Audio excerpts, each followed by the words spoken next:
Bueno, pues continuamos en estas primeras jornadas solidarias de parapsicología. Estamos aquí en el Hotel Trip de Guadalajara. Recordamos, organizadas por el programa de radio Dimensión Límite, colaborando con todo el tema técnico y logístico S Radio Guadalajara y patrocinado por Quiero Internet.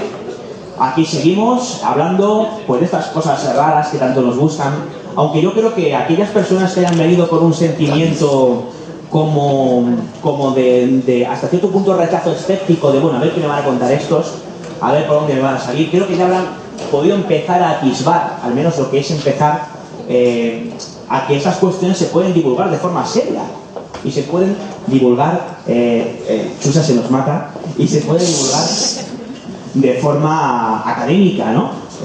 Y además, pues con la soltura y el buen hacer de auténticos fenómenos como son Juanjo Sánchez Oro, Ana María Vázquez Oiso, que decir de Antonio Piñero, ¿no?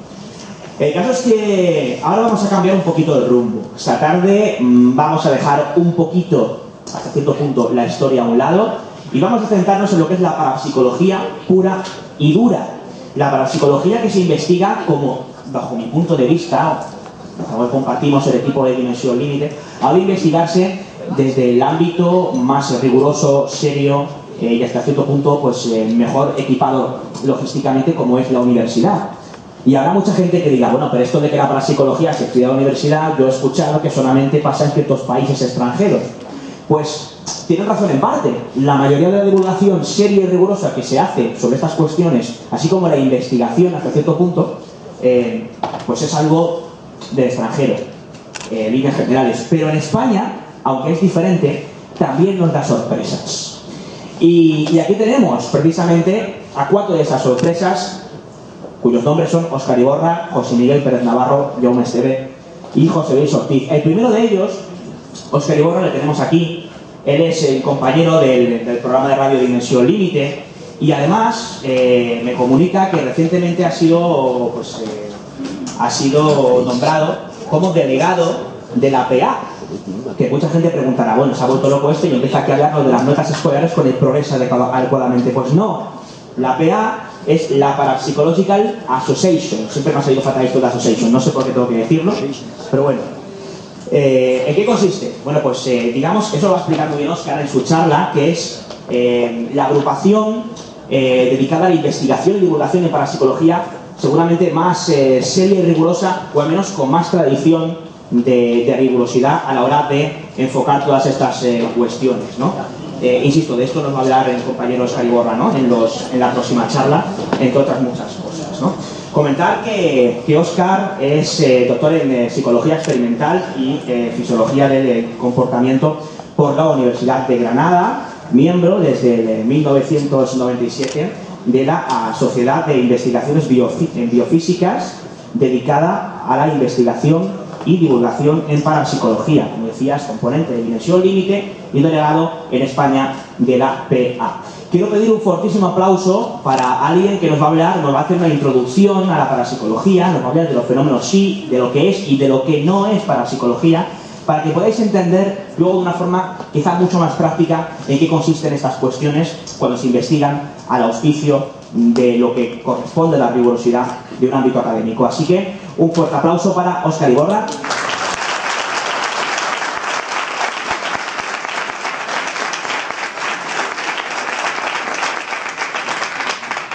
Y bueno, Óscar, no me dejes mal. Cuenta todo muy serio y riguroso, que si no luego me crucifican. Cuando quieres. Un segundito. No, Los fenómenos. no, si no pasa nada. ¿Se oye? Sí, ahora sí. Ahora sí, Hecho. ahora sí. Bueno, se hizo de noche. A ver, Lawrence. Buenas tardes a todos, gracias por venir, gracias a David por la presentación, a Juanjo y a todo el equipo de Dimensión Límite por organizar estas conferencias, este proyecto del libro, a toda la gente que ha venido aquí el fin de semana a Guadalajara y también al hotel por la colaboración con un proyecto de este tipo. Bueno, como ha dicho David, yo soy psicólogo, para bien o para mal. Hice psicología porque me interesaba desde que era pequeño los fenómenos de la parapsicología en su más amplio espectro: ovnis, fantasmas, apariciones, psicofonías, todo. He hecho psicofonías, he hecho Ouija, he cumplido con todos los requisitos necesarios en este campo. Y lo único que tienes que hacer es... En la facultad obviamente no di nada de este tema ni de otros temas relacionados como la mente o la conciencia, y cuando acabé la facultad tuve la suerte de entrar en una asociación que ya la ha mencionado David, la Sociedad de Investigaciones Biofísicas en Granada, desde el 98, y hemos, junto con todos los alumnos con los que estuvimos trabajando, porque la asociación estaba inscrita en el registro de asociaciones de alumnos en literatura de estudiantes de la universidad, que es una forma muy buena de tomar contacto con el campo académico sin entrar por la puerta grande, pero pudiendo hacer un montón de cosas de divulgativa y de investigación. Pues hicimos muchas conferencias, talleres, durante bastante tiempo, y cuando vi que con eso tampoco tenía suficiente, empecé el tema de la tesis, hacer el doctorado con la única finalidad de dedicarme, o por lo menos fomentar en lo posible la investigación en parapsicología. De hecho, actualmente ya con la tesis leída, por fin, soy miembro del grupo de la Universidad de Granada, donde está el tutor y bueno, el resto de componentes, una página que yo os recomiendo que la visitéis, tiene cosas muy interesantes sobre sinestesia y conciencia y demás.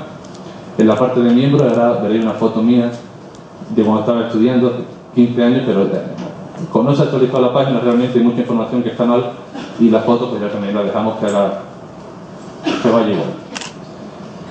Vale, mi intención con la conferencia que voy a dar esta tarde es dar a conocer en qué consiste la investigación científica en parapsicología, que es un campo de investigación que en España no se conoce. Quizá por algunas personas puntuales saben de la existencia de toda una serie de líneas de investigación y de todo un cuerpo teórico con más de 100 años fuera de España, y que no se ha hecho nunca, por lo menos no de la forma sistemática que se hace en otros países. Por eso de la parapsicología que yo voy a hablar seguramente sea muy diferente a la parapsicología que normalmente, entre lo que normalmente entendemos por parapsicología. La definición de parapsicología que yo utilizo, que me imagino que compartiré con los compañeros de esta tarde, es esta tomada de la Asociación Parapsicológica, David también lo puede decir en español, y que recoge, la parapsicología es el estudio de fenómenos o anomalías del comportamiento que existen al margen de los mecanismos que ya conocemos para explicar, por ejemplo, la transmisión de información o la influencia sobre el entorno, y que se refieren a procesos en los cuales parece ser, aparentemente, obtenemos información bien sobre objetos, lugares, separado a distancia o separado en el tiempo, o información en relación con personas con las que no tenemos un contacto físico ahora y pueden estar a kilómetros, o bien fenómenos en donde aparentemente hay una interacción causal, parece ser, entre la intención de una persona o el estado de ánimo o su concentración y la ejecución de sistemas en el entorno, ya sean sistemas electrónicos, ya sean objetos físicos, o incluso tomando como objeto para estudiar el comportamiento o variables de tipo psicológico o fisiológico de otras personas. Esto, que suena muy engorroso, no lo es tanto, pero normalmente las definiciones son siempre complicadas. Ahora veremos exactamente qué es, por qué lo estudia, cómo lo estudia así, y cuáles son los resultados que se obtienen y que podemos concluir de forma consecuente con este paradigma, ¿no? Esta es la página de la Asociación Parapsicológica. Es la organización internacional académica más importante del mundo en lo que respecta a investigación en parapsicología, compuesta por médicos, físicos, profesores de todas las universidades del mundo, de grupos de investigación, mayoritariamente estadounidenses y gran parte de Europa, y realiza sus congresos, tiene su publicación en el Journal of Parapsychology, una revista con revisores, es decir, los artículos que se mandan son revisados, son evaluados, y recoge y agrupa, no de una forma física, no en un lugar, pero sí establece una red de comunicación entre investigadores de todas partes que, aparte de la línea de investigación que tengan propia, es decir, el médico que puede estar trabajando en su propia línea personal puede colaborar en parapsicología, o investigadores que se dedican exclusivamente al ámbito de la parapsicología. que no es una gran cantidad, y eso también se refleja en que no hay tantos estudios como, por ejemplo, en relación con otras áreas, ¿no? Otras áreas. Esta es la clasificación básica de lo que estudia, y la que más o menos podemos encontrar en todos los libros o manuales de lo que estudia la parapsicología. Empiezo por la parte de la derecha, que es lo que históricamente ha ido dando cuerpo a la parapsicología. Desde los inicios de la parapsicología con la metapsíquica y la Sociedad Psíquica de Londres, a finales de 1800 y principios de 1900, se empieza a prestar atención a fenómenos como la mediumnidad, las casas encantadas, temas de apariciones, como esta mañana nos hablaba, por ejemplo, Ana María, y fenómenos poltergeist, que también nos ha hablado Juanjo. El grupo se llama grupo Survey porque son toda una serie de fenómenos que una de las hipótesis explicativas que puede haber para ellos es que demostrarían de algún modo bien que existe vida más allá de la muerte, o bien que la conciencia puede separarse temporalmente del cuerpo o puede sobrevivir a la muerte del cuerpo físico. Y recoge, yo creo que más o menos todos conoceremos este tipo de experiencias cercanas a la muerte, experiencias fuera del cuerpo, apariciones, experiencias de apariciones, hauntings, que es el término en inglés para casas encantadas, poltergeist, o experiencias de recuerdos de vidas pasadas, lo que son casos que parecen indicar reencarnación. Este es uno del conjunto, hay más, estos son solo algunos, ¿no? Los más representativos, que son los más populares, los más conocidos y lo que normalmente va a asociar a parapsicología a nivel popular, y todo el mundo lo relaciona quizá cuando habla con esto. El otro grupo de fenómenos, que es del que yo voy a hablar, son los fenómenos psi, que es psi es por la letra griega psi, que corresponde y engloba a los otros dos grupos de percepción extrasensorial y psicoquinesis, que son términos que es probable que también nos suenen, telequinesis quizá, o una clasificación que había que no se utiliza, lo de psi kappa y psi gamma.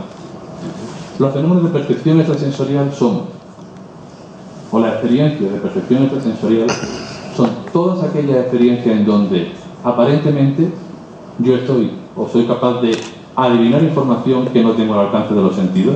Es decir, por ejemplo, si ahora de pronto yo tengo acceso a lo que está pensando alguno de vosotros, alguien del público, y sería un caso como de telepatía o una especie como de comunicación mente a mente. Ya veremos que estos términos no son los más adecuados, pero son los que hay, y cambiar términos que tienen una historia es muy difícil. Otra experiencia de percepción extrasensorial puede ser, se conoce como clarividencia, o más recientemente como visión remota, en donde aparentemente yo tengo información, adivino, acierto sobre un objetivo que puede ser algo que esté oculto detrás de esa pared, algo que esté a 100.000 kilómetros, o algo que pueda ocurrir no ahora sino en el futuro, y entonces estaría hablando de precognición. Es decir, en todo ese tipo de fenómenos yo tengo información, ahí parece ser como una transferencia de información o una adquisición de información que de otra forma sensorial yo no puedo. Es decir, ni lo escucho, ni lo veo, ni puedo llegar a razonar y decir lo que está oculto en esa caja es esto. El otro grupo es el de psicoquinesis, que sería el doblar cuchara, popularmente conocido, es decir, la aparente, y repito mucho lo de aparente, ya veremos por qué, la aparente interacción entre mi voluntad o mi intención y el efecto que yo puedo ver, por ejemplo, sobre un objeto físico. En el caso de la cuchara sería el doblarse o alterar alguna de su composición, y en ese caso se habla de macro psicoquinesis, es decir, porque yo lo veo, no me hace falta, solamente tengo que ver la cuchara para ver si está doblada o no, por ejemplo, o ver la tira de metal para ver si se ha modificado, o el aparato, un reloj o algo para ver si se ha roto. Esta mañana Juanjo hablaba de casos de casas de duendes, de poltergeist, y utilizaba el término de psicoquinesis espontánea recurrente, que entraría dentro de la psicoquinesis, de la macro psicoquinesis, objetos que se mueven, cuadros, por ejemplo, de moverse, sillas y demás. Dentro de la psicoquinesis hay otro grupo que es la micropsicoquinesis. Esta distinción ya veremos que son sobre todo de tipo descriptivo, más que el hecho de referirnos a procesos que sabemos que son diferentes unos de otros. Micropsicoquinesis es igual la aparente intención, la capacidad que tiene una persona de interactuar con un sistema, pero para que yo pueda decir que eso ha ocurrido, no es algo como una cuchara o un metal que veo que se dobla, sino que necesito realizar, por ejemplo, cálculo estadístico. Sería como el lanzamiento de una moneda o, como se investiga en parapsicología, lo más conocido, trabajar con generadores de números aleatorios, sistemas reales aleatorios que generan, por ejemplo, secuencias de ceros y de unos, y situada la persona enfrente de ese aparato o bien enfrente de una pantalla que recoge la información y se lo muestra de muchas formas, luces que se mueven o un reloj o objeto que va de una parte de la pantalla a otra, la persona solo con la intención, sin trastear la máquina y sin darle golpes y demás, solo con la intención es capaz de hacer que el resultado, en principio aleatorio, se desvíe hacia un lado o hacia otro. La única forma que tengo yo de ver eso, de comprobar que eso es así, es al final de los ensayos hacer un cálculo estadístico y decir, bien, han salido más ceros que uno y esta diferencia es significativa. Otra categoría de psicoquinesis, que habitualmente se pone dentro de psicoquinesis, es las siglas complicadas de interacción mental directa con sistemas vivos. Lo que viene a decir es igual que la macro psicoquinesis con la cuchara, pero utilizando como objetivo personas, procesos fisiológicos quizá de esas personas, como su tasa cardíaca o su resistencia, ¿no?, la respuesta electrodermal, o incluso con cultivos de células, por ejemplo, con células, con glóbulos rojos de la propia persona, y esa persona, mediante la intención, modifica algún proceso que de por sí sabemos cómo va a ser, por tanto podemos concluir que pensar sobre ese proceso lo ha cambiado o no. Esto nos lleva directamente al campo de la sanación o al campo de la curación, y hay gran interés en este tema y estudios sobre el tema de si el rezar puede curar, ¿no? Es decir, rezar a distancia por persona ejerce o no una influencia sobre su proceso de curación. Puede ser un poco complejo de entender porque en realidad, como vemos, tenemos ahora estos términos son descriptivos y no explicativos. Es decir, si yo estudio animales veterinarios, yo tengo gatos, perros, caballos, etcétera, etcétera, etcétera. Hay cosas que son gatos y cosas que son perros y caballos. Que yo hable, o que para psicología se hable de telepatía, clarividencia, micropsicoquinesis y demás, no significa que se sepa exactamente que son procesos individuales que los conozcamos perfectamente. De hecho, a veces se utiliza percepción extrasensorial general para referirse igualmente a un experimento de clarividencia o de telepatía. Eso es más un poco cómo lo llamas cuando estás metido en un laboratorio y lo quieres definir, ¿no?, lo que vas a hacer. La primera frase sorprende mucho. La parapsicología no asume la existencia de lo paranormal. La parapsicología, al menos como estamos hablando ahora aquí, no es el estudio de los fenómenos paranormales. Es decir, yo puedo estudiar un caso de aparición, podemos estudiar un experimento de telepatía para ver si de verdad tú puedes adivinar lo que yo estoy pensando y las imágenes que yo tengo en la cabeza, y hacer eso no significa que yo esté dando por supuesto que el proceso, si es real, sea un proceso paranormal. Ayer hablábamos de psicofonía en el programa y decíamos que una cosa es, por poner un ejemplo, psicofonía, nombrarla como el fenómeno en sí, el hecho de que se quede registrado un sonido determinado de tal calidad en un soporte físico, y otra cosa es asumir que son directamente voces de los muertos. Cuando hace eso, está equiparando una cosa con otra, y en parapsicología no haces eso. No asumes que detrás de lo que está investigando haya un proceso de tipo paranormal. Por tanto, el espiritismo no es lo mismo que parapsicología, aunque tengan muchísimas áreas en común, y de hecho la parapsicología puede estudiar, por ejemplo, la afirmación del espiritismo. El espiritismo, que no es mi campo, no conozco, si alguien que lo conozca mejor que yo y me quiere corregir, adelante, pero el espiritismo sería como una doctrina que asume, que da por cierto la existencia de espíritus, es decir, que después de la muerte el espíritu sobrevive y además puedes comunicarte con ellos mediante escritura automática, mediums y demás. La parapsicología, si aborda investigaciones del espiritismo, no lo hará partiendo del punto de vista de decir, sí, esto es cierto y ahora voy a demostrar que esto es cierto, sino que, bien, hay una serie de fenómenos. ¿Cuáles? Pues desde fenómenos más visibles como se mueven objetos, la mesa se mueve, o la medium ofrece información de la persona que solamente la persona conoce, y entonces lo transforma, lo lleva al lenguaje de trabajo del método científico que es el que coge la parapsicología, y entonces evalúa si esa información que la medium o el medium está dando puede obtenerse por otro medio, lo compara con si es real o no, y si no puede hacerlo in situ, lo que sería ir a observar y estudiar el fenómeno de caso, va al laboratorio y se lleva a un medium o a varios medios y diseña un experimento para poner a prueba esa idea. De modo que, si al final del experimento la información que la medium da o el medium da es similar, es cierta según lo que la persona está contando, y no tenemos otra posible explicación, o por lo menos otras posibles explicaciones las hemos descartado, entonces podremos asumir que ahí hay un fenómeno parapsicológico.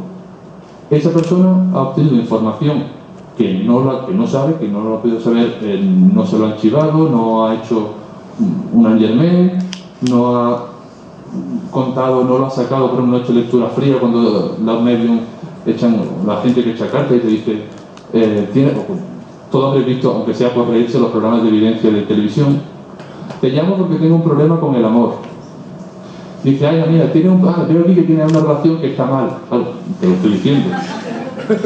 Dice, aquí hay una persona, un hombre que que te cuida. No, yo no. No, tu marido. No, si yo soy viuda. Entonces tu hermano. No, entonces tu primo. Puede ser un primo mío de...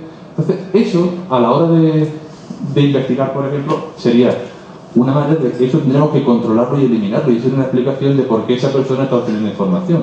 Cuando trabajamos en un laboratorio, cuando se trabaja en un laboratorio, lo haces para que todas las posibles explicaciones, incluyendo el fraude o incluyendo fallos que a ti se te pasen por alto, las tengas presentes para que, si obtiene un resultado, puedas decir que, bien, este resultado no puedo explicarlo de ninguna otra forma, y por tanto voy a mantener sobre la mesa la hipótesis de fenómeno parapsicológico. En este caso hablaríamos de espiritismo, pero en lo que vamos a hablar a continuación hablaríamos solamente de percepción extrasensorial o psicoquinesis.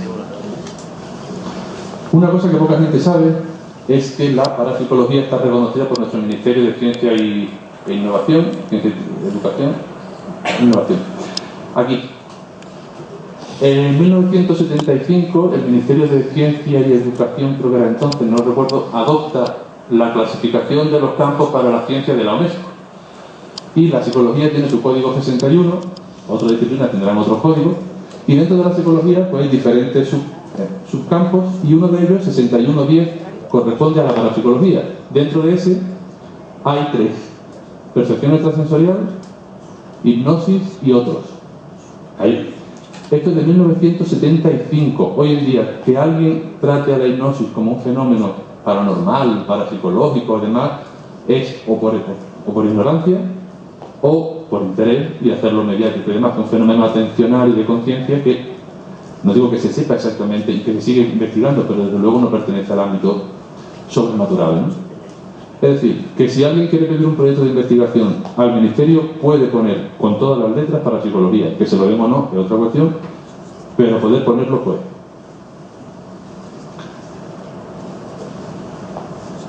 Hemos dicho muchas veces, creo que ayer, que la parapsicología es algo multidisciplinar. No es solamente, y no es un coto cerrado donde solamente entre gente que sea un creyente absoluto en el más allá y en los fantasmas, y yo sí creo y tú no crees, por tanto no entra. Eso es una chorrada, como un piano de grande, una idea que hay que arrancar de raíz. La parapsicología ni es cuestión de creencias, ni es solamente para la gente que cree, es para gente que tenga interés en investigar, o bien lo básico, el criterio o la cuestión principal, que es la autenticidad. ¿Es de verdad cuando una persona acierta lo que otra persona está pensando, o cuando colocas un objeto, digamos, por hablar de procedimientos más o menos experimentales, aislado en una caja y adivinas cuál es, o cuando la persona a través de un programa de ordenador consigue adivinar qué imagen va a ser a continuación, sea agradable o desagradable? ¿Eso es un proceso real? Es decir, ¿hay algún mecanismo, aunque no sepamos cuál es, que causa eso?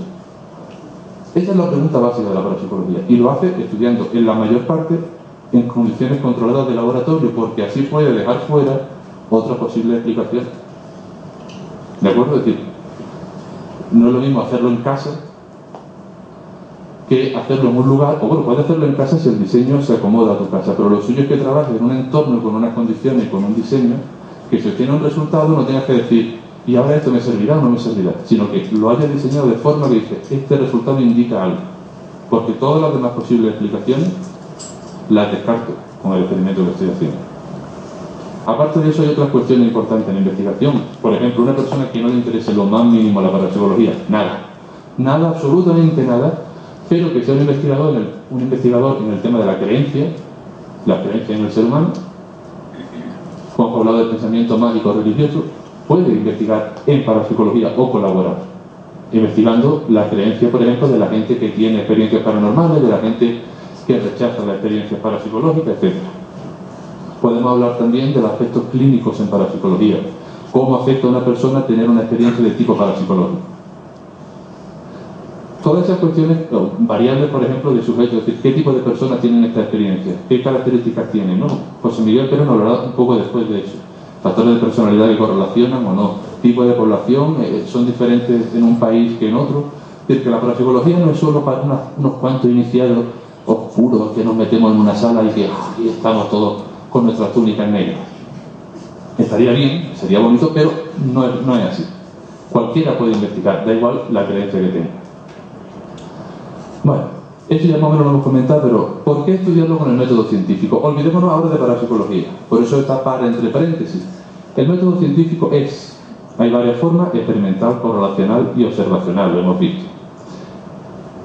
La idea del método científico, directamente en el experimental, cuando estamos trabajando en el laboratorio, es que tú observas lo que hay fuera, la emoción. Por ejemplo, quiero estudiar las emociones en laboratorio, y puede hacer dos cosas. Puede coger una persona, si quiere estudiar la ira, llevarla a la sala y darle tortas, muchas, para que se enfade, y entonces ya a lo mejor pasar la prueba que quieres pasarle, o el experimento que quiera, o que te diga una... O eso no sería ético, pero como no, la emoción en el entorno natural es más difícil de estudiar. Si ahora yo quiero estudiar la ira, la pena o la tristeza, por poner un ejemplo, y ya que las emociones están ahora tan de moda con el mochila emocional y demás, es más fácil que yo vaya a un laboratorio y controle exactamente lo que quiero estudiar dentro de la emoción. Y entonces, cuando hago un experimento, a lo mejor para provocar ira o provocar asco, trabajo a lo mejor con una serie de imágenes que ya están diseñadas para eso, pero claro, las respuestas de ira que produce o de asco que te produce ver una fotografía en una sala sentado en un ordenador no es exactamente igual que la emoción que tienes fuera. Por eso hablamos de ecología del experimento. Cuando estamos trabajando haciendo un experimento en condiciones de laboratorio, controlamos mucho la variable que queremos manipular, pero a cambio podemos perder ecología, es decir, podemos perder la realidad de ese fenómeno. Y tenemos que hacer experimentos que luego, cuando tenemos un resultado de lo que sea, memoria, atención, emoción, podamos con esos resultados ir y decir, bien, y ahora vamos a explicar lo que ocurre en la calle. En la conferencia de Jaume y José Luis, creo, van a hablar también del tema de experiencias de campo. Entonces es otra forma de investigar en parapsicología. Yo voy a ir ya cerrando solamente para la parte que me corresponde, que es hablar de la investigación experimental. ¿Qué se hace? ¿Cómo se hace? ¿Y qué podemos concluir cuando la gente se mete en un laboratorio a investigar telepatía o investigar psicoquinesis? Esto lo hemos visto, las ventajas y los inconvenientes del método científico. Aquí se me quiere parar un momento. Normalmente se piensa que si algo no está demostrado con el método científico, o no se puede estudiar con el método científico, no es real. La creatividad, por ejemplo, yo creo que aquí, incluso si pregunto, bueno, ya lo he puesto, ya lo habéis leído, ya no sirve, pero si pregunto, ¿cuántos de vosotros pensáis que sois medianamente creativos? Levantaréis la mano unos cuantos. ¿Cuántos sois altamente creativos? Otros cuantos. Al final todo el mundo acabará levantando la mano, porque todo el mundo asume que la creatividad es algo real. Es decir, bien porque seáis muy creativos o porque digáis no tengo nada de creatividad. Pero, por ejemplo, yo no puedo reproducir la creatividad a voluntad en un laboratorio. Y cuando digo laboratorio, ya no me refiero a habitación pequeñita, sino en cualquier entorno controlado, donde yo manipulo las cosas para que salga lo que, en la dirección del experimento que yo estoy haciendo. Yo no puedo reproducir la creatividad. Puedo hacer, basándome en lo que me cuenta la gente que es altamente creativa, por ejemplo, o lo que me cuenta en otro estudio, decir, vale, resulta que la gente, pongamos por caso, Las mujeres de 20 a 25 años, según los estudios que yo he visto, son más creativas y los hombres son más creativos de 40 a 45. Entonces puedo coger a esos grupos específicos. Y la gente es más creativa después de haberse tomado o un vino o una cerveza, y les doy un vino o una cerveza. A otro grupo no.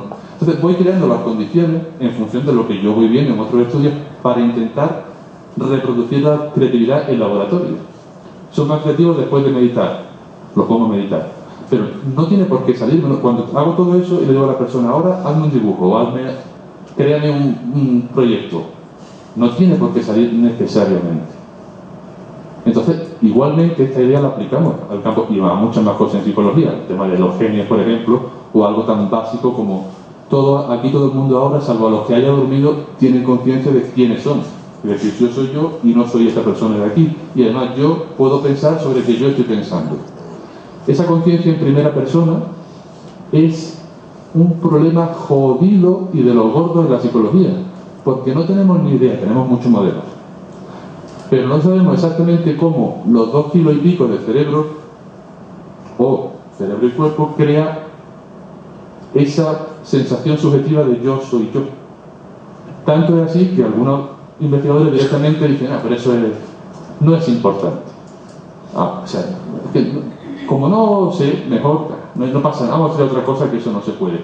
Y como esto, igual en parapsicología, porque es cierto que los fenómenos sí no los podemos reproducir a voluntad, pero sí podemos acotar mucho el espacio para reproducirlos. Y el hecho de que algo no se haga a voluntad en laboratorio, es decir, toma y dóblame la cuchara, o toma y aciértame los números de la lotería, o dime qué estoy pensando, no significa que el fenómeno no sea real, sea lo que sea el fenómeno, una fuerza paranormal, una energía que no conocemos, sean fantasmas como decíamos esta mañana, o sea lo que sea. Vamos a correr un poquito. Experimento de percepción extrasensorial tipo. Bien, vamos a suponer que la carita sois vosotros y hay un objetivo, puede ser desde una imagen que yo escondo en un sobre a una imagen que va a salir a continuación o a lo que está pasando en la sala de al lado. La barra negra simboliza la barrera física por la cual no hay forma ni de que yo me entere ni que yo oiga. No tengo forma de acceder a lo que ocurre allí. No tengo forma de saber, por ejemplo, qué había dentro de esta caja o qué imagen va a sacar el ordenador a continuación. No lo sé. Ni siquiera puedo razonar sobre eso. No hay percepción extrasensorial cuando tiene un familiar, por ejemplo, o algún amigo que tiene un familiar que está muy enfermo y te dice, oye, pues resulta que mi abuelo murió ayer. Ay, yo lo sabía. Y ese tipo de sesgos cognitivos también lo estudia la parapsicología porque le interesa saber hasta qué punto esos fenómenos podemos descartarlos con mecanismos que ya conocemos de la psicología cognitiva. Porque lo que no hace falta es más. Más fenómenos, y no. Menos es más en la parapsicología también. En parapsicología hay muchos datos y si hubiera menos sería hasta más fácil crear modelos explicativos. Con todo eso descartado, la persona da una respuesta y si esa respuesta es correcta y acierta, suponemos que ha habido un proceso de percepción extrasensorial. Es decir, lo llamamos percepción extrasensorial. Proponemos el hecho de que ha adquirido esa información de un modo que no sabemos cómo, pero desde luego no es un modo conocido dentro de lo que es la aplicación normal que tenemos. Y en el experimento de psicoquinesis tipo es igual. Con lo que en aquel objetivo en el que yo quiero influir, ya sea la cuchara a doblar, ya sea el aparato electrónico o ya sea la tasa cardíaca de otra persona o la curación, no puedo hacerlo, es decir, no puedo hacer esto, es que hay una barrera, está fuera del alcance y sin embargo observamos un resultado. Esto no es exclusivo de la esta forma de trabajar es típica del método científico aplicado a cualquier otro. Hay que decir que la psicología es una de las ciencias blandas en comparación con la física, con la de la ciencia dura. El método científico es de la física, esto es así, mido y peso y tal, de la física newtoniana, claro. Y la psicología aplicamos el mismo método científico y a veces nos quedan para algunas cosas como creatividad o conciencia, se nos queda un poco corto, pero podemos tirar con otros. Vamos a hacer una revisión muy rápida porque me enrollo mucho sobre algunos de los paradigmas más importantes que se han hecho en investigación en parapsicología para que un poco intentar entender qué se hace, por qué se hace y toda esta idea, cómo se ha aplicado el estudio pues, de esos fenómenos de tipo percepción extrasensorial y adivinar cosas o aparente influencia del entorno. Dentro de la percepción extrasensorial hay dos tipos básicos de experimentos. Seguramente si pongo esta foto, la gente conoceréis las cartas Zener, todo el mundo las conoce, ¿no? Sí. Esto es un experimento de respuestas forzales. Significa que si yo tengo el mazo de cartas y te digo cuál es la primera carta, tú tienes que responder una de las 5. Hay 5, no me puedes decir otro dibujo. Entonces, a mí me permite sacar rápidamente un número. Yo sé que la probabilidad de que tú aciertes por azar es del 20%. Son 5. Si son 100 alternativas, la probabilidad varía, ¿no? ¿Esto qué me dice? Pues después de muchas series, si yo tengo el CIRC ha acertado mucho más de lo esperado por azar y es estadísticamente significativo, yo digo, vale, es acierto. Descartando otra explicación me indica que aquí ha habido una transferencia de información o una adquisición de información que no puedo explicar. Y pongo, digamos, apoyo la hipótesis del fenómeno parapsicológico. Pero me dice poco sobre el proceso. Otra forma de investigar es que yo te diga, pues, imagínate, ¿qué he dibujado aquí? El número de respuestas que tú puedes dar es, en teoría, infinito. En teoría. La psicología nos dice que probablemente si lo hacemos habrá una serie de objetos más probables que se hagan que otros. Nadie a lo mejor hace, pues no lo sé, una especie de sonajero de los indios de Sudamérica si nunca lo ha visto. Todo haremos. Entonces, en este tipo de experimentos pasan cosas muy curiosas. Yo hago un sol y alguien dibuja, por ejemplo, un martillo. ¿Lo consideramos un acierto o lo consideramos un error? Alguien dibuja una rueda. ¿Lo consideramos un acierto o lo consideramos un error? ¿Por qué? Bienvenido al caos. No es un sol, pero claro, me puede decir, pero es que se parece a un sol. Es que tiene, claro, pero no es un sol, pero se parece. Entonces entra en el fascinante y a la vez cargante mundo del experimento cualitativo. ¿Cómo ahora decido yo si esto es o no es? Pues hay un procedimiento que ahora veremos que es paso esta parejita de dibujo o el sol con otro dibujo a gente de fuera del experimento y me evalúa si consideran acierto o no. Este tipo de experimentos no me da un número exacto que yo pueda decir un 33%, pero me da mucha información. A mí esto interesa más porque, aunque no sea igual, y ocurre en este tipo de experimentos cosas de este tipo, a lo mejor no se dibuja un sol, pero se dibuja una playa, donde hay una especie de relación de tipo de significado o tipo físico entre el objetivo y la respuesta de la persona. Y esto igual, por ejemplo, hay un test que no lo he puesto aquí de creatividad, el test de Finke, donde tú imaginaos, por ejemplo, el 8, la Y y un cuadrado, ¿no? Y os pido que dibujéis algo con esas tres cosas. Entonces, luego el dibujo que hacéis se le pasa a gente externa y evalúa de 1 a 5, en función de cómo quieran hacerlo, la creatividad, lo creativo que es el dibujo. Entonces, claro, yo necesito que otras personas me den opinión, y juntando un montón de opiniones subjetivas yo tengo un dato. En este caso sería igual, y muchos de los experimentos en parapsicología de percepción extrasensorial, sobre todo para evidencia y telepatía, se hacen así. Otro experimento, bueno, esto es de un curso que vi en Salamanca sobre parapsicología empírica, no fue un experimento, fue un ejercicio, digamos, en la clase para ilustrar el tema de telepatía, que es por donde vamos a empezar, ¿no? Este era el objetivo que hizo la chica y el resto de la clase fue dibujando cosas, ¿no? Y al final pues tienes... No lo pongo para demostrar la telepatía, lo pongo para ilustrar un poco la idea del experimento en telepatía. Uno de los grandes procedimientos experimentales en percepción extrasensorial es el Ganfel. El Ganfel es un experimento que consiste básicamente en que hay una persona como esta chica en una habitación con lo que tiene puesto en los ojos y los auriculares provocan un campo sensorial homogéneo, lo ve todo de color rojo rosa con un foco y tiene ruido blanco o ruido rosa oyendo por los auriculares. Se hace esto es una especie de versión económica de estado alterado de conciencia que se ha visto tanto en otros experimentos como en casos que cuenta la gente que favorece la experiencia de tipo extrasensorial, los sueños o cuando está con la atención más relajada y más focalizada hacia adentro, ¿no? Se han hecho numerosísimos estudios de Ganfel mejorando la metodología uno detrás de otro porque claro, cuando estos artículos rara vez consiguen alcanzar una revista no una revista científica, sino una revista científica de las grandes, de las que se lee todo el mundo. Sobre el cultivo de tal planta habrá grandes cantidades de revistas, o sobre memoria hay muchas revistas específicas. Y yo, que soy de psicología, pues a lo mejor no me leo esas, yo leo las más principales. Entonces, claro, estas cosas se publican en revistas de tipo especializado, ahora veremos, y cuando algún artículo, como pasó con el Gansel,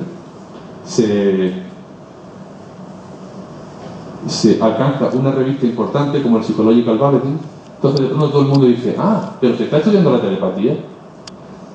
El resultado del Gansel son muy fuertes, es decir, el Gansel es bastante fuerte, ha producido resultados significativos en numerosos experimentos. Esto es una compilación de experimentos hechos durante bastantes años por diferentes autores. Voy a pasar los datos, voy a pasar rápido obviamente porque no tenemos tiempo, pero la idea es que hay resultados positivos en investigación en parapsicología.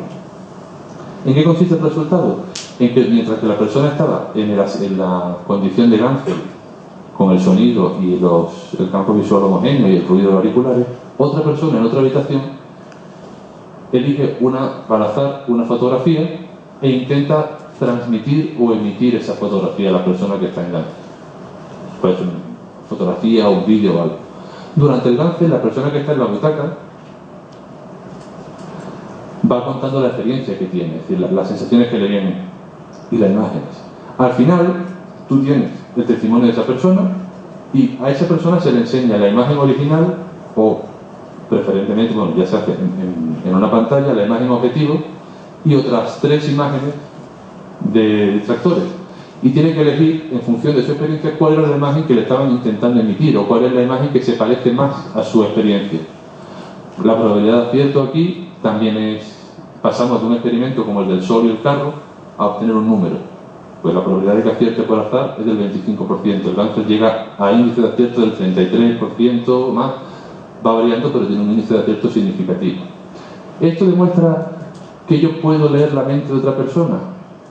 La conclusión del laboratorio, que es donde estoy, me dice que el hecho de que esa persona haya acertado, ese conjunto de cientos de personas, o de decenas de personas en cientos de ensayos, haya acertado más, haya elegido más la imagen objetivo que cualquier otra, cuando todas las demás aplicaciones están descartadas, nadie se lo ha archivado, no se ha enterado, cuando se le ponen las 4 imágenes para elegir, la imagen objetivo en cada ensayo se pone en un sitio diferente para que no haya una preferencia a responder, por ejemplo, arriba a la derecha. Cuando yo descarto todo eso, me queda aceptar, como decía Sherlock Holmes, aceptar la evidencia de que ha habido un proceso, aunque no sepa exactamente cuál es, pero un proceso que hace que esa persona elija más esa imagen y no otra. Y no es ni azar, ni suerte, ni sesgo, ni fraude, ni fuga sensorial. Fuga sensorial es el hecho de que, por ejemplo, la persona que está, esto es una broma, pero la persona que está emitiendo dice, ¡ay, si le llega la imagen del elefante! Y la otra persona lo oye. En los primeros experimentos, cuando se hacía con fotografía y se tenía la fotografía en la mano, luego se cogía la fotografía original y los 3 distractores y se le enseñaba. Y claro, en la fotografía original había la posibilidad de que hubiera dejado la huella o el calor, y sin darte cuenta, pues al verla, dices, bueno, todo eso está superado. Los experimentos en parapsicología son muy estrictos y nos obligan a que sean muy estrictos, a veces más de lo que se le obliga a otros experimentos. Este otro metaanálisis. La idea de lo que significa esta gráfica es: tú tienes un estudio, tú haces un experimento y tienes un resultado. En parapsicología es muy frecuente que otra persona haga el experimento y no tenga nada. Incluso que la misma persona que ha tenido el resultado antes, luego no lo tenga, luego lo vuelva a tener. Sabiendo lo que sabemos de lo difícil que es capturar algunas cosas en laboratorio y que además el fenómeno sí parece que tiene unas propiedades que son altamente elusivas y que no podemos reproducirlo cuando queremos, podemos coger experimentos de distintas personas y decir, vale, voy a coger experimentos que se hayan hecho, por ejemplo, con más de 100 personas, que se hayan publicado en revistas, que estén bien hechos en el sentido metodológico, que tal y que cual, y los voy a analizar en conjunto. Supongo que todo el mundo sabe que la aspirina es buena para prevenir ataques cardíacos o algo así, ¿no? Ese resultado es de un metaanálisis, es decir, se cogen varios estudios que estudian si la aspirina es buena para el corazón, cada uno con un resultado, y los pones todos juntos. Hace un análisis conjunto y dice, vale, el resultado final es que sí, aunque algunos de los experimentos te haya salido que no. Este tipo de prueba te dice que a la larga y en conjunto, globalmente, el resultado es significativo. La película, iba a decir las cabras que hablaban con la oveja. Los hombres que miraban fijamente a las cabras. No descarta que las cabras hablaran con la oveja. Habla sobre el espionaje psíquico. Es una de las aplicaciones de un proyecto secreto, que ya no lo es, porque estamos hablando de él, si no estaríamos muertos, en donde una aplicación de visión remota de clarividencia, de percepción extrasensorial a fines militares.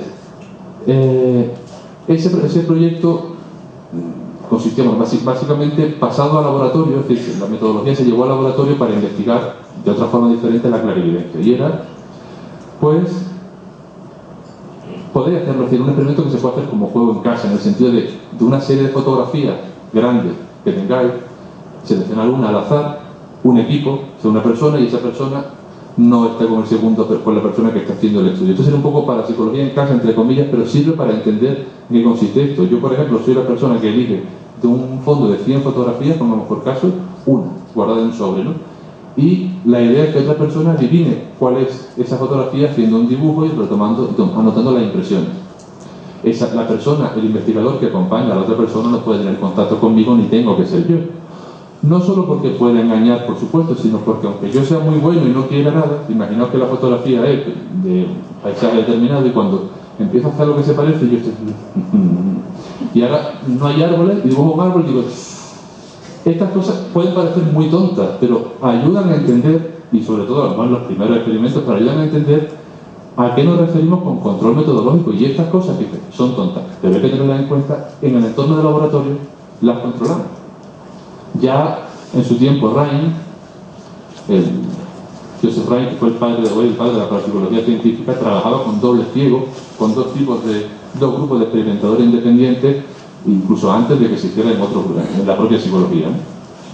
Entonces, este tipo de experimentos de visión remota, adivinando objetos, imágenes, fotografías y demás a través del dibujo, que es una cosa también creativa y que favorece los resultados, ha obtenido también muy importantes resultados, pero quería enseñaros para que vierais un poco el tema del...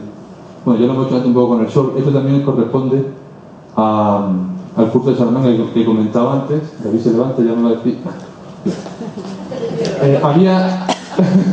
¿Tanto resto te impongo? No, es decir, no sé, cuando te levantas ya va a decirnos corre. Para ilustrar o para enseñar un poco el tema de cómo sería el procedimiento de visión remota, cogimos una serie de imágenes, no seleccionamos una al azar, que tampoco sé yo la que era, los sujetos, los chicos hacían, los alumnos hacían de investigadores y demás. Entonces, con la imagen seleccionada, esto el laboratorio se hace con un ordenador, evidentemente. Si lo hace puedes hacerlo si quieres si lo haces con papel o con foto real, o incluso, como yo he hecho algunos pilotos, con objetos, que es muy interesante porque los objetos no es solo ver, sino que te permite también manipular. Tienes que asegurarte que un equipo hace una cosa y otro equipo independiente está con el otro. Incluso a veces los resultados tienes que cuadrarlos de forma en clave para que no haya ningún tipo de fuga sensorial. O sea, todos los controles que se aplican a otros se aplican aquí. Entonces, en este, al menos ilustrativo, queda el dibujo que hizo una de las personas. Pone abajo viejo, se aproxima una tormenta, reflexivo, soledad y fuerza. Este otro dibujo he cogido, por supuesto, los más representativos. Gran edificación, Taj Mahal, catedral, lugar con recovecos ocultos, día soleado y tranquilo, lujo y belleza. Y estas son las 4 imágenes, de las cuales una era la imagen objetiva. ¿Cómo se hace este procedimiento? Se le presentan a gente externa al experimento las 4 imágenes y, por ejemplo, el dibujo que ha hecho la persona o la descripción que ha hecho. Y entonces elige uno. ¿Cuál elegiríais vosotros?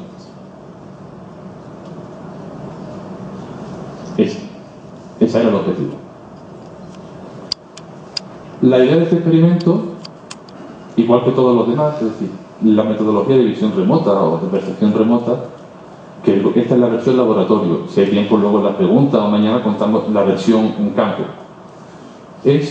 combina, por ejemplo, la parte creativa del dibujo, ¿no? Y combina un experimento de tipo cualitativo, es decir, como es algo de un dibujo que tienes que pasar por jueces porque te está dando más información, porque a lo mejor el dibujo no es exacto como en el ruedo, como el sol y la rueda, pero sí por lo menos se aproxima o te puede dar idea de cómo funciona. Es decir, ¿Funciona mejor? Y sí, parece ser, con imágenes que sean emotivas que con imágenes que son neutras, sí, pero es que también los casos espontáneos que cuenta la gente están relacionados, visiones y premoniciones, con cosas negativas, la muerte, la desgracia, no una premonición con... He tenido un sueño premonitorio en el que mañana bajaba por la escalera y saludaba a la vecina. Y el hecho de prestar atención a los casos espontáneos es fundamental para poder diseñar experimentos que se parezcan más a los casos reales, ¿no? Voy atrasado, pero voy a correr más. Hay un experimento ideal... 3 minutos. Bueno, o 5. Hay un experimento de precognición, una de los que más me gusta contar porque refleja otra forma de investigar, no solo el hecho de adivinar el futuro, entre comillas, lo que va a ocurrir, sino que además en este experimento la persona que participa no sabe ni siquiera lo que está haciendo porque no se le pide nada. Es decir, el experimento consiste en que la persona se sienta delante de un ordenador, hay varios procedimientos diferentes, este es el básico, y se toma el registro de su actividad fisiológica, la resistencia galvánica de la piel y toda una serie de procesos que no controlamos, salvo que seamos faquires experimentados, no controlamos. Entonces, la persona pulsa un botón y el ordenador ha elegido al azar una imagen, pero no la muestra. Ya está ahí, pero todavía tú no la estás viendo. Al cabo de 5 segundos, la imagen aparece. Puede ser una imagen neutra o puede ser una imagen emocionalmente, ya sea de carácter erótico, sexual o violento, pero una imagen que provoca una respuesta. De por sí, el hecho de que yo te ponga una imagen violenta, aunque hay una respuesta, aunque tú no la notes, una respuesta fisiológica automática a esa respuesta, a esa imagen, perdón. Aparece en 3 segundos, por ejemplo, y luego se quita. Bien, esto varias veces con la imagen al azar. ¿Qué ocurre?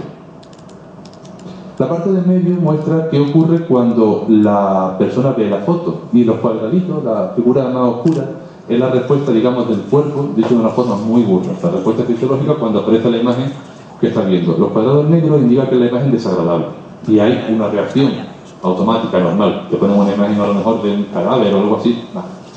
Lo interesante no está ahí, hasta aquí todo bien. De hecho, si no tuviera esa reacción, podría tener algún tipo de problema.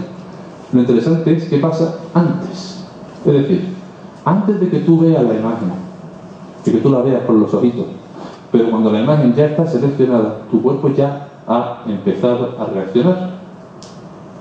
Y solo ocurre cuando la imagen que viene a continuación es desagradable y no cuando la imagen que viene a continuación es neutra. Esa cosa de ese nudo en el estómago que cuenta la gente, esa impresión de que algo malo va a pasar, sería un poco el equiparable, en teoría, a este tipo de fenómenos. El cuerpo, por decirlo, repito, de una forma muy burda, a nivel fisiológico, está anticipando lo que va a venir a continuación. Lo interesante de este experimento es que ni siquiera se le pide a la persona nada. No es como Ganser, que te digo, adivina cuál es o hago un dibujo. La persona cree que su tarea es darle al botón. Y está dando al botón tan tranquilo, o automático, sin botón. No hay una intención, no hay una concentración. Al igual que cuando ocurre en esta experiencia, en la vida real, no está, por poner un caso típico, no, está la madre en su casa y dice, ay, espérate, voy a ver qué le está pasando a mi hija, a ver si está teniendo un accidente. No ocurre así en la vida real y este tipo de experimentos refleja más quizás sea un poco más ecológico, pero no quita para no incluir variables como intención o variables como deseo y demás. Vale, me queda bastante, pero lo que ahora tendría que hacer una cosa que no me gusta, que es pasar a lo loco. Y tener que hacerlo, porque si no me voy a comer mucho tiempo. Solo comento esto y pego un salto grande y ya luego en el turno de preguntas pongo a la gente, como si fuera un profesor de facultad, cuando acaba sigo un poco más, ¿no? O de mi facultad, perdón.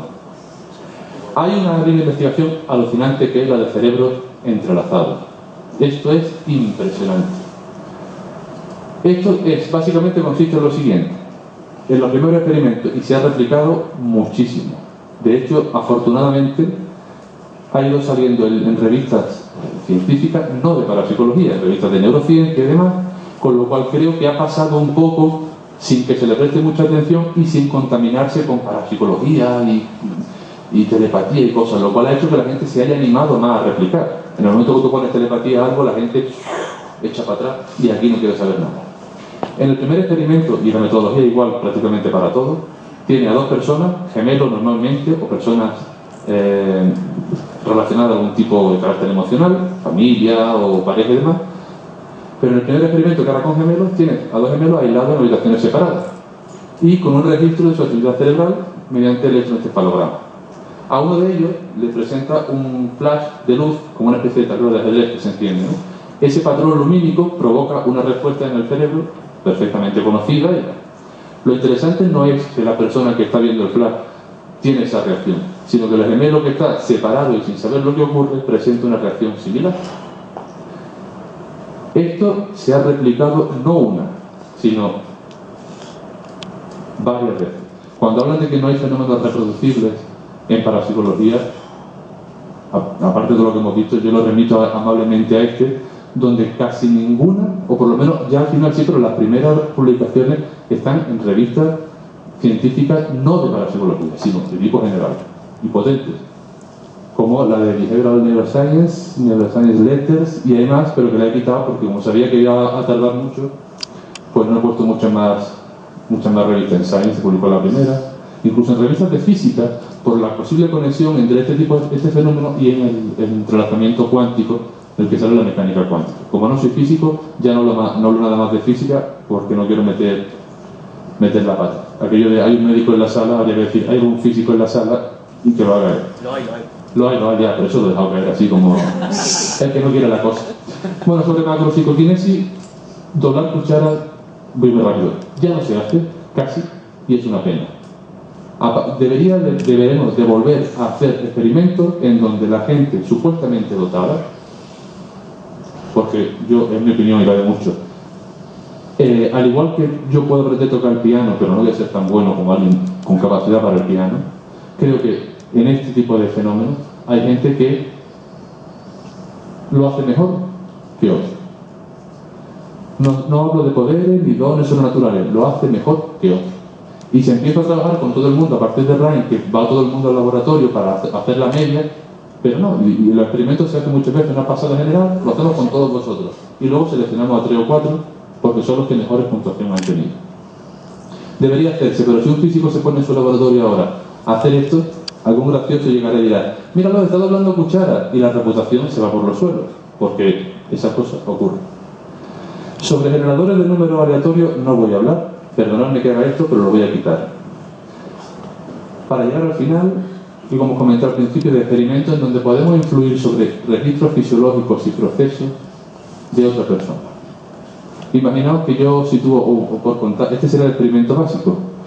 Una persona que estamos tomando registro de procesos, por ejemplo, como la tasa cardíaca o la presión sanguínea, y solito en su habitación o solita en la habitación, y mientras otra persona en otra habitación, en periodo establecido al azar, intenta, por ejemplo, que la presión sanguínea suba o baja, que la respuesta al estado mal de la piel, la resistencia galvánica de la piel suba o baje, si procesos fisiológicos, únicamente mediante el efecto del deseo o de la intención, a veces ayudados por una especie de circuito de televisión. El resultado de este experimento es muy, muy robusto. Es decir, se consigue en los momentos en los que la persona se concentra para que, pongamos por caso, la tasa cardíaca suba, la tasa cardíaca sube. La persona que está sentada no hace nada diferente, no salta, sino está quieta. En los periodos en los que se pide que la persona influya de la manera que sea, imaginándolo, visualizándolo, pensando que le pasa a él para que también le pase a la otra persona, para que se relaje, la otra persona reacciona igual. No ocurre siempre, pero son unos resultados bastante robustos dentro de la investigación. Incluso se ha hecho con glóbulos rojos extraídos de una persona y colocados en soluciones salinas, que los destruye a una velocidad que se puede medir con no recuerdo el aparato, pero que puede medirse la velocidad a la que se destruye. Entonces tú tienes dos grupos y dejas que ese bote se destruya a los glóbulos rojos solo, en una solución salina que por tanto es dañina, y el otro bote, o los otros botes, la propia persona de la que se ha destruido la sangre intenta, simplemente sin tocarse de nada, solo concentrarse en que no se destruyan, en que se curen o en protegerlos. Y la velocidad a la que se destruyen estos es menor de la velocidad a la que se destruyen aquellos. A mí me gusta mucho este tema, pero me gustaría, si tuviera una especie de disco de alto, lo sacaría porque de aquí a pasar al tema de la curación y la sanación y demás hay muy poco, pero los experimentos tampoco, es decir, no podemos con esto justificar que todos los que dicen que son sanadores sean sanadores y todos los curanderos sean curanderos. Pero esto te lleva al efecto placebo, que está muy bien explicado y que sabemos muy bien cómo ocurre. Cuando la gente dice eso es efecto placebo, ¿y cómo es el efecto placebo? Eso es la mente que lo hace, ¿y cómo lo hace?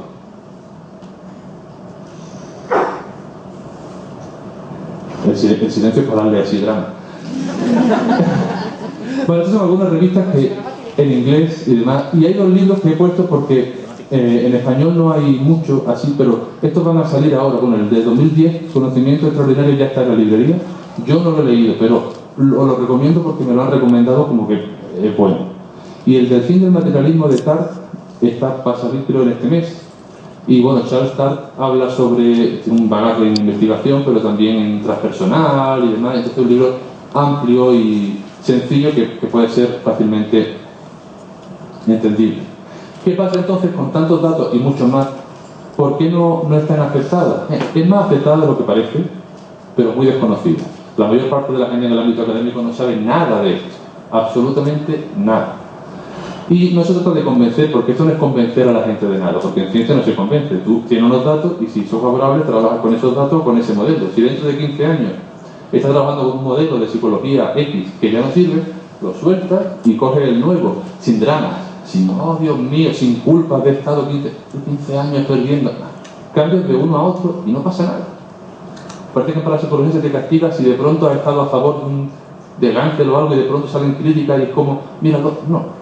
Aquí igual. Entonces, es necesario que se quite el tabú que existe en ciencia para investigar sobre estos temas, que existe. Hay un artículo en Science, Conocimiento Prohibido, donde los investigadores de todo el mundo saben de forma tácita lo que no pueden investigar. Hay cosas que esto mejor no. Y esto, la parapsicología, es una de ellas y no la única. Hay cosas como que temas que no se pueden tocar, ¿no? Y acabo con una frase, no me gusta en absoluto, que es de Carl Sagan, pero que no es de Carl Sagan. Afirmaciones extraordinarias requieren pruebas extraordinarias.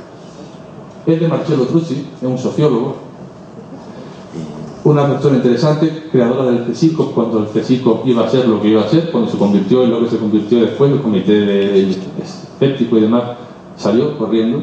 Y a mí esta frase no me gusta porque creo, y si hay algún filósofo de la ciencia que me lo diga, creo que hay un doble rasero. Tú no puedes pedir, a lo mejor me equivoco, esta es mi opinión, una prueba extraordinaria para una cosa y otra prueba diferente para otra. Entonces yo creo que simplemente que las afirmaciones requieren pruebas, y es lo que se hace para la psicología, igual que en cualquier otra ciencia. Hay pruebas que respaldan las afirmaciones que se hacen.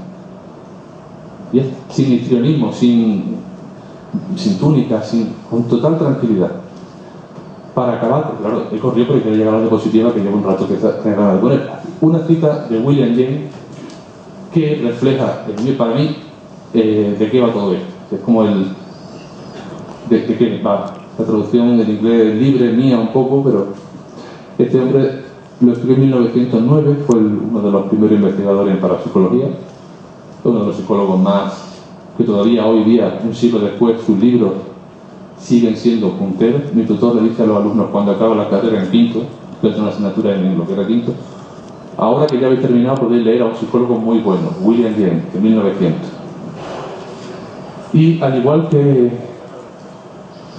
esta cita, creo que yo personalmente, porque la pongo porque me gusta mojarme, yo a día de hoy es 6 de abril, ¿no? 6 de abril a las 6:10, tendré que haber acabado hace un rato, pienso que no solo que el fenómeno es real, aunque no sepa exactamente cuál es, decir, creo que efectivamente podemos hacer esa información. Los aciertos de los experimentos no son casualidad, ni se pueden explicar de cualquier otra forma. Creo que todo esto es real, estoy absolutamente convencido por los datos.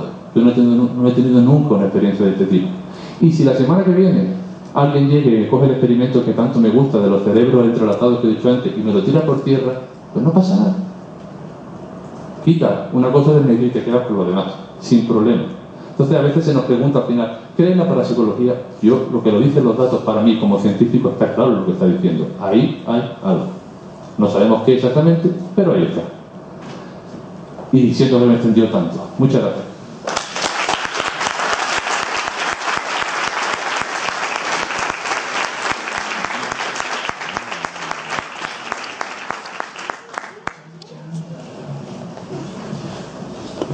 Bueno, pues Óscar Iborra, doctor en psicología, diciendo estas cosas. Hace unos años te quemaban en la hoguera, ¿eh? Y hoy también. En segundos. ¿No? Bueno, pues, ¿alguna pregunta? Wow. A ver si puedo ver aquí. Está eliminando. Hola, buenas tardes. Hola. Mira, quería preguntarte, normalmente cuando se realiza una investigación se aplica el método científico, ¿verdad? Y normalmente cuando se aplica el método, si quieres hacer una cosa, sale. Es decir, causa y efecto. Has comentado que al parecer los fenómenos sí suelen ser esquivos. Se suele decir que suelen ser esquivos. Creo que lo has dicho tú también en la charla. ¿Crees que esa... no sé, crees que eso es porque puede ser inteligente? Esa causa que provoca los fenómenos... Aquí te sale medio coño. No lo sé, mi idea es cierto que son elusivos y van de una forma muy rara, porque a veces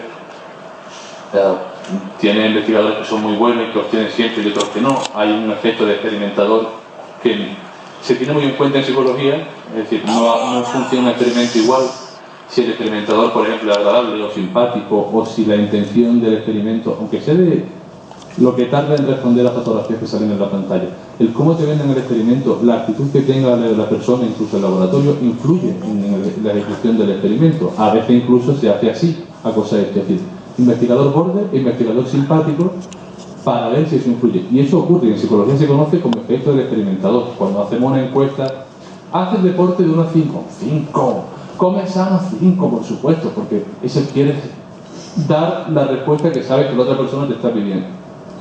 Pero para psicología, a pesar de que se ha visto de hacer el mismo experimento con 2 sujetos a la vez, creo que me parece que era Richard Weinman y Caroline Watt, puede ser, no me acuerdo, pero uno con un escéptico, que bueno, es otra cuestión, y ves que los resultados son diferentes, uno tiene resultados y otro no. Entonces, si nos tocan para la psicología, eso que es importante y que está ahí, parece que a veces no se le... Pues si me parecía a Rajoy, que es importante y que está ahí. Eso que es significativo, a veces no se le presta mucha atención, porque sería un poco complicarlo todo si lo lleva al extremo. Entonces no hay sujetos que puntúen bien, sino hay experimentadores que puntúan bien. Pero, dicho esto, yo creo que el error que es elusivo porque, es mi opinión personal, solamente. Creo que al hacer estos experimentos lo que estamos haciendo es, como he dicho antes, acotando o preparando el terreno, facilitando el terreno, y digo terreno, es decir, por el procedimiento que estás haciendo, para que se manifieste, para que puedas ver de una forma coherente algún tipo, quizá de orden de realidad diferente o de procesos que se nos escapan. Entonces, esa de que de pronto lo captas, que de pronto no hay demás, creo que es todavía algo que nos faltan variables todavía por conocer para poder replicarlo, si es que se puede replicar, uno a uno, que creo que es un poco salvaje decir eso. Es decir, siempre que lo haga, siempre sale. Eso no es esperable, por lo menos en psicología, en algunas cosas no, y aquí tampoco. Si eso es signo de inteligencia o no, no lo sé. Yo creo que más bien es algo que es de nuestra parte por lo que falla. Es decir, es porque lo que estamos haciendo o lo que se está haciendo no es que esté mal, pero bueno, vamos probando para ver cuál, quizá a lo mejor experimentos donde no se te pida obligatoriamente que te concentres en un objetivo funciona mejor, o a lo mejor no, o a lo mejor hablaba ayer con un físico y decía que a lo mejor es algo natural del propio fenómeno, presentarse en oleadas, que es algo también natural en otros procesos.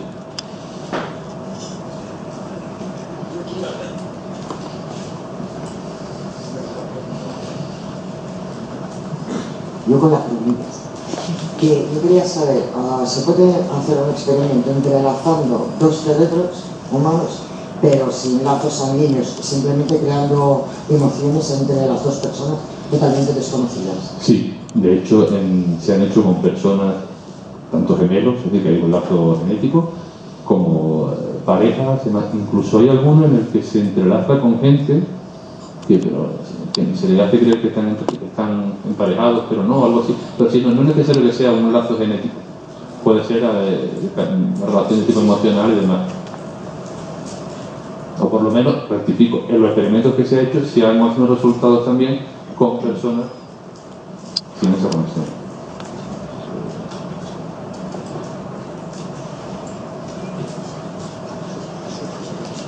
Claro, yo sigo. Las personas que tienen más capacidad para hacer ese tipo de transmisiones tienen unas características personales de forma de ser. Hay correlación entre ejecución en esas tareas y determinadas características. José Miguel creo que nos va a hablar ahora de eso. Pero sí hay, además, es otra forma y otra de investigar el tema, no solamente ver la realidad del fenómeno, sino la relación con otros factores. En la siguiente ponencia, José Miguel te va a responder a eso. Pero sí, hay, y además, bastante consistente y repetido. Por ponerte solo un ejemplo, ya no llevo nada más. El efecto de cabra y oveja, que no sé si José Miguel lo comentará o no, que es de los primeros que se dio y se sigue haciendo, es las personas que creen o tienen una actitud favorable hacia lo paranormal, lo parapsicológico, puntúan mejor y lo hacen mejor que las personas que tienen una actitud negativa, ¿no?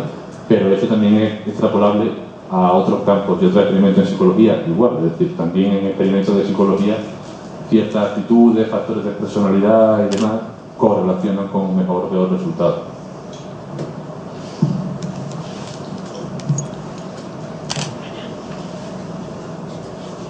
¿Más preguntas?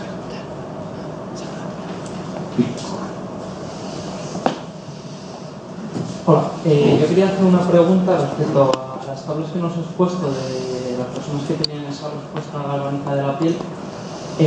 La duda que yo tenía era si se han hecho experimentos de doble ciego en este caso, porque el hecho de que haya un tipo de respuesta y haya un sesgo probable del investigador es mi duda.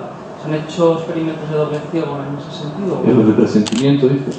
Sí, antes cuando se le presenta una imagen que todavía no ha visto y hay una respuesta de la piel, el investigador que está ahí sabe ya la imagen que hay. No. Entonces sería como una especie de doble ciego. Claro, a ver. Eso es solo uno de los experimentos en precognición que hay más. En este en concreto, el experimentador no tiene por qué estar ahí porque está programado para que funcione solo e incluso automáticamente. Y luego la imagen es elegida al azar, es decir, ni la persona ni el experimentador sabe. El experimentador puede saber si se hubiera encargado de cuáles son las imágenes, sí, pero lo normal en estos casos es que ahí sea una persona la que selecciona la fotografía, programa el ordenador y demás, que no sea el experimentador. Así te aseguras de que si yo hago el experimento, no sé qué imagen hay ahí. Entonces, elimina toda esa probabilidad, aunque sea de, bueno, y si yo lo sé y estoy... Eso está Vale, me descartado. parece más fácil. Gracias. Muy bien.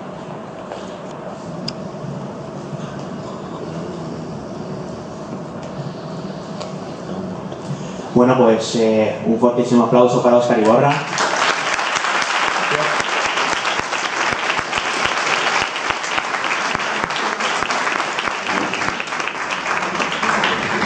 En fin, pues sabéis, aquí habéis tenido un buen ejemplo de lo que se ha hecho, de lo que se está haciendo y de lo que se puede hacer, ¿no? Es una mera introducción. Lógicamente, bueno, pues es difícil entrar en detalles muy complejos en una pues prácticamente presentación de este tipo de lo que es, ¿no? O lo que no, la parapsicología científica.